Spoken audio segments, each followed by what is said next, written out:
Cicero wrote, quote, "There is nothing so absurd that some philosopher has not already said it." End quote.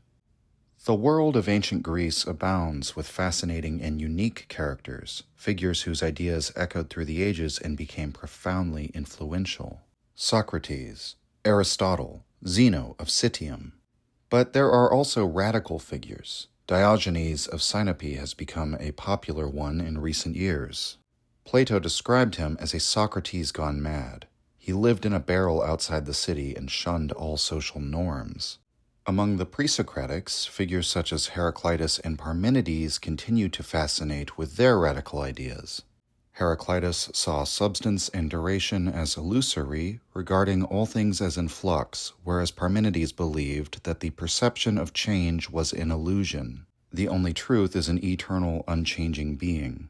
The philosopher I want to talk about today, however, presents one of the most radical arguments that I have ever encountered. Nothing exists. Gorgias of Leontinoi was born in 483 BC. He was a sophist and a contemporary of Socrates.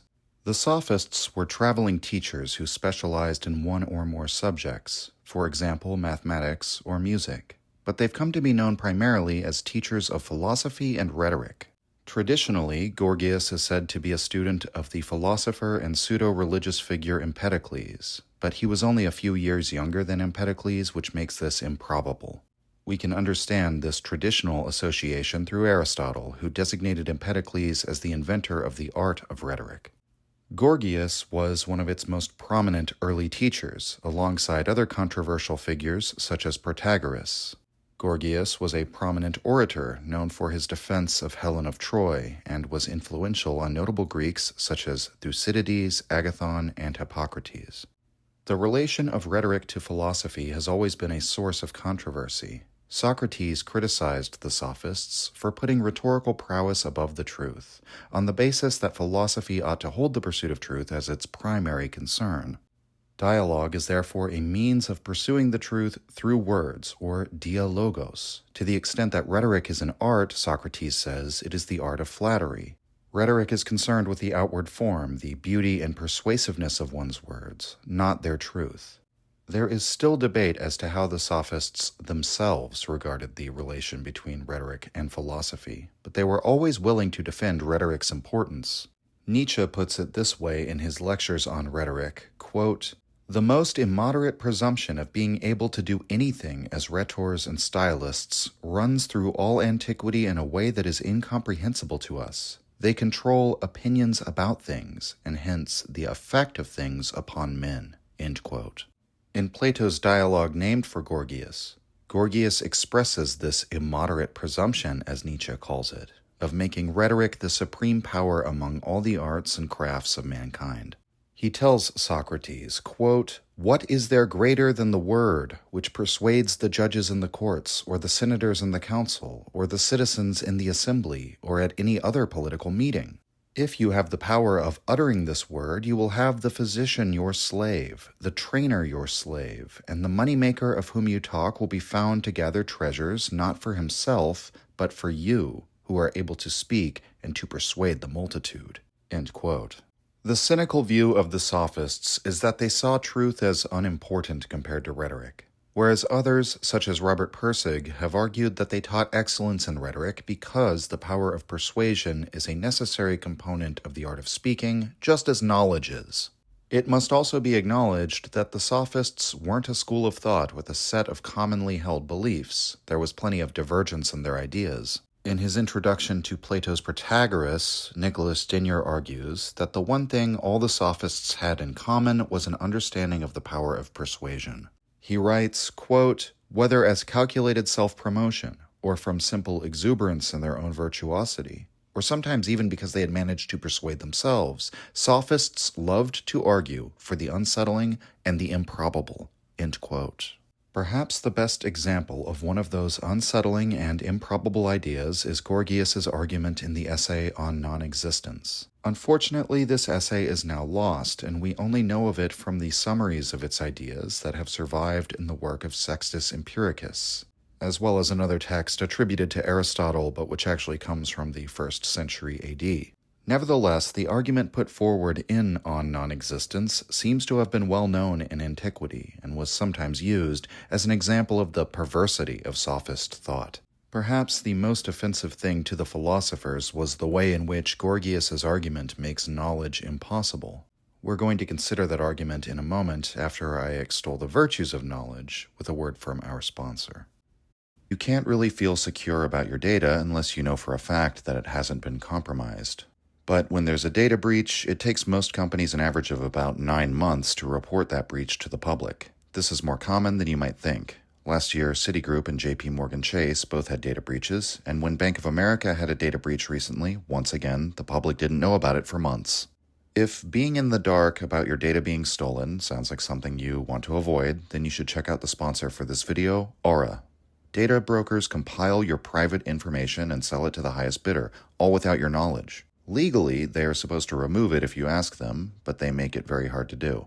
This is where Aura comes in. Aura will inform you if they find your data anywhere on the dark web, and will let you know quickly if anyone tries to use this information to try and get into your accounts. They will also do the hard work of removing your information from these data broker websites for you. Free credit monitoring after the fact, the kind of thing offered by other services. It's kind of like installing security cameras after your house was robbed. If you have Aura on your side, they'll be actively on the lookout to protect your data before anything happens. And in the worst case scenario, they offer up to $5 million in identity theft insurance. Their app provides so many features to keep you safe and informed about your data, and if you go right now to aura.com/essentialsalts, they'll even give you a free 14-day trial. Within that 14-day period, they can tell you if any of your personal data is exposed. You'll know about it before one of these companies are forced to notify you months later. So don't take any chances with your data. Don't let anyone take advantage of you because you were in the dark. Go to the sponsored link, get your free 14-day trial, and let Aura keep you in the know. For the purposes of this video, we're going to follow along with Gorgias's argument as it is presented by Sextus Empiricus. He says that Gorgias's argument is threefold. First, that nothing exists. Second, that even if anything exists, it is inapprehensible. In other words, we cannot know anything about it.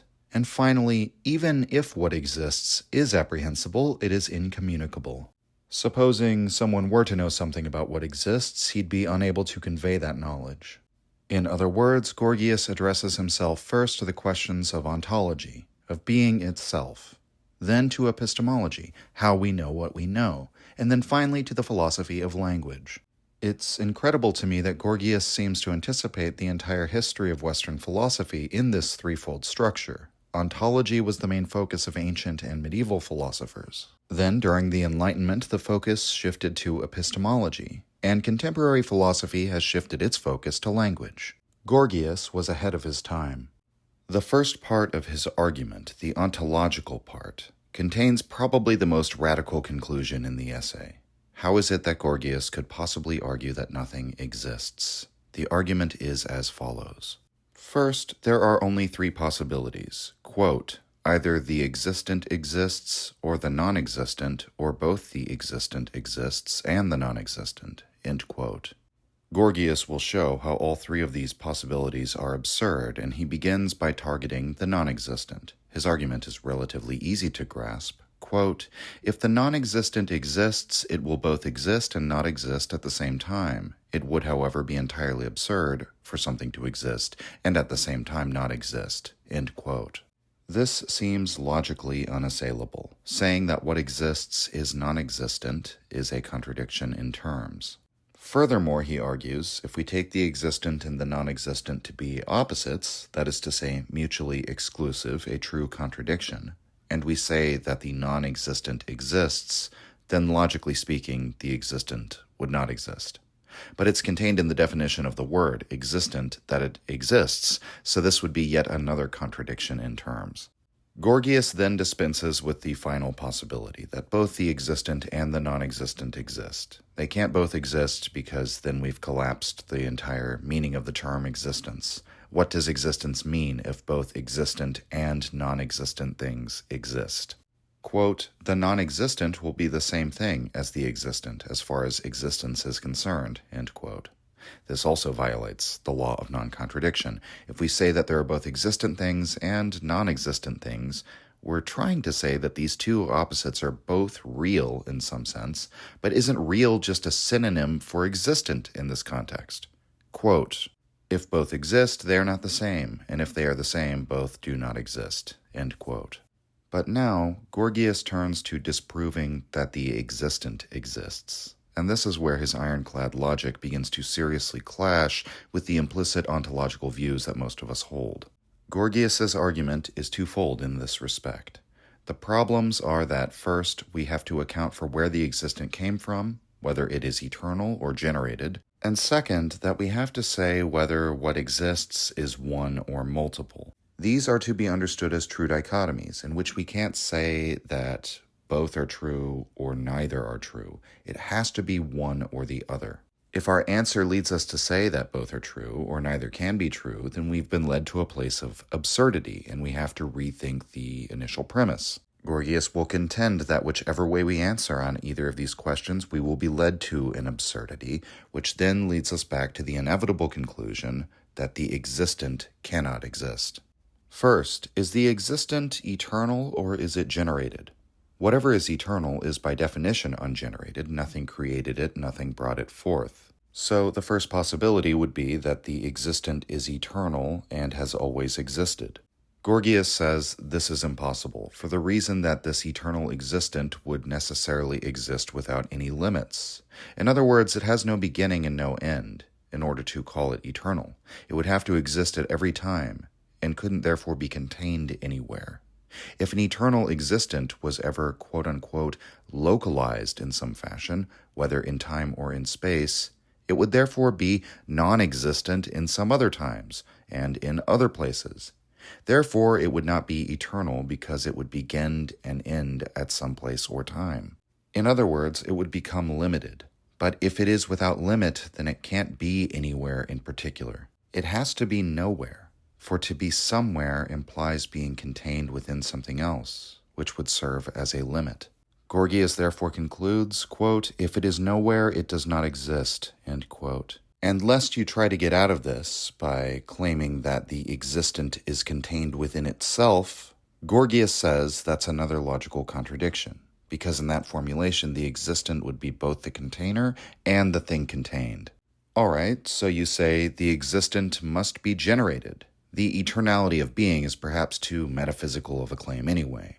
Perhaps the idea of existence as generated better fits with our world of change and impermanence. But Gorgias sees this too as a logical absurdity. If the existent is generated, what generated it? It can't come from the non-existent because, quote, the non-existent cannot generate anything, end quote. Something can't come from nothing. But on the other hand, it can't come from the existent either. Quote, if it is existent, it has not come to be, but already exists, end quote. In other words, saying existent things are generated from other existent things puts you into the position of positing an infinite regress.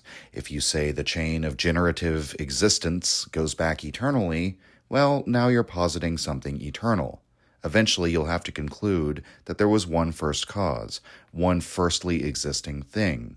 But what generated that existent thing? That returns us back to the same contradiction. The second dilemma that Gorgias presents is the question of whether the existent is one or multiple, and he says that both are impossible. What would it mean for the existent to be, quote-unquote, one thing, a unity? What form does that unity take? Is it that all existence is one body, or one continuum, perhaps? The problem with this is, as Gorgias says, all unities are inherently divisible. A body has its dimensions. A continuum can be divided into parts. In what sense, then, is it one? If we can always divide it into multiple things, then the existent is not one in any inherent sense. Calling the existent one thing would be sort of like calling the ocean one thing. And it is on this basis that Gorgias rejects the idea of calling existence a unity. But in discounting the possibility of a unity, we also discount the possibility of a multiplicity. Why? Well, quote, the many is a composite of separate entities. When the possibility that it is one was refuted, the possibility that it is many was refuted as well, end quote. And I think this even helps clear up Gorgias's argument as respect to the unity. Any phenomenon can be subdivided into its constituent parts, and then even the parts can be subdivided into constituent parts. At what level of analysis are we perceiving a distinct, existent thing? Gorgias would say we never do, because we can always divide further. And thus nothing exists, because existence must either be eternal or generated, but neither is logically possible. And furthermore, existence must either be a unity or a multiplicity, but neither of those possibilities can avoid collapsing into absurdity either. And therefore, whatever our fallible human senses tell us, we should realize that the only logical possibility is that nothing exists. Neither the existent nor the non-existent exist. This may seem inconceivable, but perhaps the very inconceivability of this conclusion ought to lead us to an uncomfortable proposition as regards thought. And thus does Gorgias proceed into epistemology. He argues that even if anything exists, it can't be apprehended.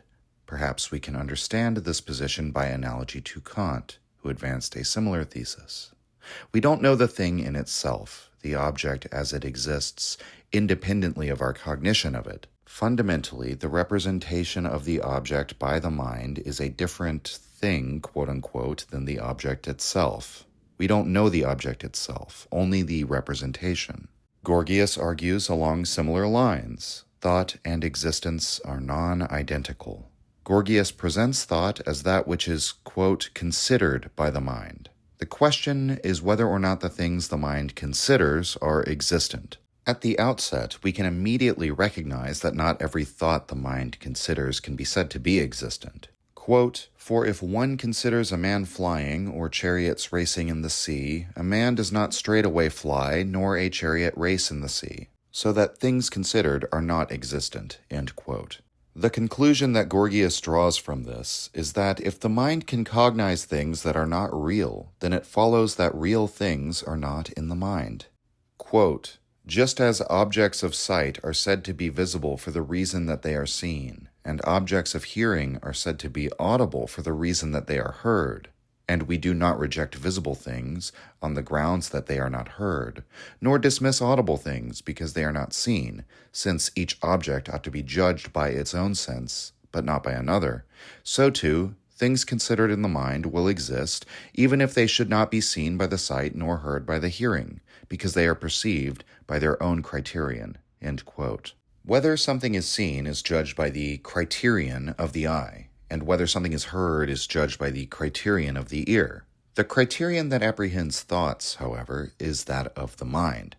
But just as the eye can't hear and the ear can't see, how could the mind apprehend anything other than, well, thought? So how then could the mind apprehend the existent? It couldn't. And lest you say that the existent and thought might be in the same category, they can't be, because we have already established that we can think unreal things, which means the mind only considers thoughts and doesn't consider what is actually existent. Finally, Gorgias pivots to the philosophy of language, and it is in this territory that his arguments resemble those of a more typical sophist. Supposing for the sake of argument that something exists, and supposing also for the sake of argument that we could apprehend it in the mind, there's no way that we could communicate it. Quote, we do not reveal existing things to our neighbors, but logos, which is something other than substances, end quote. Logos, the word, is not itself a substance. The word, for whatever it is not the thing that it is talking about, which is obvious, but Gorgias presses further to argue that it isn't even the representation of the thing. Nietzsche speaks of this in his lectures on rhetoric. Quote, the question of how an act of the soul can be presented through a sound image must be asked. If completely accurate representation is to take place, should the material in which it is to be represented, above all, not be the same as that in which the soul works? However, since it is something alien, the sound, how then can something come forth more accurately as an image? End quote. In other words, supposing you could accurately represent an image, apprehended in the mind, to use the language of Gorgias, How can you possibly say that the representation that you hold in your mind will be the same representation that I created upon hearing about the representation in the form of words? Quote, what is visible is comprehended by one organ, logos by another, end quote. Logos, therefore, is not a means of revealing the truth of reality, as Socrates might have had it, because the words can't convey our representations of the existent. And personally, I don't know how anyone could make that claim without having direct access to someone else's representations. Thus, Gorgias comes to a subversive understanding of logos, which was traditionally understood as the power of speech to uncover the world. Rather than the word pointing to the object, Gorgias understands the object as evoking the need for a word. The sensory experience is what reveals the logos, rather than logos revealing the truth of the sensory experience. Quote, logos is not evocative of the external, but the external becomes the revealer of logos, end quote. And so there you have it. Nothing exists. And if it did, it wouldn't be apprehensible, and if it were, it wouldn't be communicable. For all of Gorgias's rigorous argumentation, it would seem that we've ended up in a rather absurd place, in which there's no possibility of learning, no possibility of knowledge, no possibility of even existence itself. How can Gorgias advance these arguments? What is he trying to accomplish by arguing that nothing exists? This is something else that is hotly debated to this day, but it's worth keeping in mind that Gorgias was known for being somewhat of a jokester. A common charge against the sophists was that they attempted to make the weak argument strong, to make the true appear false and the false appear true. Gorgias, in particular, was known for taking a kind of perverse pleasure in arguing for seemingly indefensible positions. He utilizes satire and parody, and sometimes an argument that may appear to be straightforward is actually intended to poke fun at his interlocutor. And this is why understanding the sophistic position on rhetoric is so important. Even if we were to accept that Gorgias's essay is just a giant practical joke at the expense of philosophy, there is nevertheless an interesting point to consider about the power of persuasion. If Gorgias can convince people that an absurd proposition, such as nothing exists, is true, then he has performatively demonstrated that rhetoric is indeed the king of all the arts. Or perhaps we could look at it another way. Maybe Gorgias is demonstrating that apparently ironclad logical arguments can lead you to totally untenable conclusions when they're untethered from the practical reality. This is why one of the more popular explanations of Gorgias's essay on non-existence is that it is a satire on the work of Parmenides. Parmenides also argued that what is non-existent cannot possibly exist, but his conclusion is that the only thing that exists is what is. This would mean that change is impossible, however, because change involves things going from existence to non-existence or from non-existence to existence. Further, motion is impossible because motion requires space in which to move, pockets of non-existence between existent things. Ultimately, Parmenides concludes that being is one. It is eternal, ungenerated, and indivisible. Furthermore, opposite Gorgias, he argued for the identity of cognition and existence. He writes, quote, thinking and being are the same, end quote. True thought for Parmenides can only be of what is, and true logos is the vehicle for revealing this unchanging being. Gorgias opposes Parmenides on every point. He says that what is not. He says that it can't be one thing because every existent thing is divisible. And it can't be eternal and limitless because then it would be nowhere. He argues that thinking and being can't be the same because thoughts can entertain what is non-existent. And while Parmenides thinks that the sensory world of division, change, and movement is an error that can be corrected by revealing the truth through logos, Gorgias says the logos can't reveal anything. And so we are left to wonder, did Gorgias really take these assertions up as a final position, or was it just a playful satire of Parmenides? After all, Parmenides, driven by a kind of cold, logical necessity, ends up at a position which is completely removed from reality. In order to affirm the necessities proven by his arguments, he must basically deny every practical or empirical truth about the world. There's something very interesting in the fact that Gorgias argues for a position which is the inverse of Parmenides, but lands in basically the same place, a view of reality so removed from ordinary experience that it becomes basically worthless. So much of our knowledge about Gorgias is indirect, and Gorgias's argument only comes to us through secondhand sources, so it's improbable that we will ever know what his real intentions were in writing on non-existence. The fact that Gorgias is so enigmatic, so playful in his approach, only adds to his mystique, and I think it's why he's remained such an enduringly fascinating figure in the history of philosophy. Thank you for joining me, and let me know in the comments, what are your favorite radical arguments from the history of philosophy? The arguments so crazy that they would boggle the mind of even Cicero. That's all for today, signing off.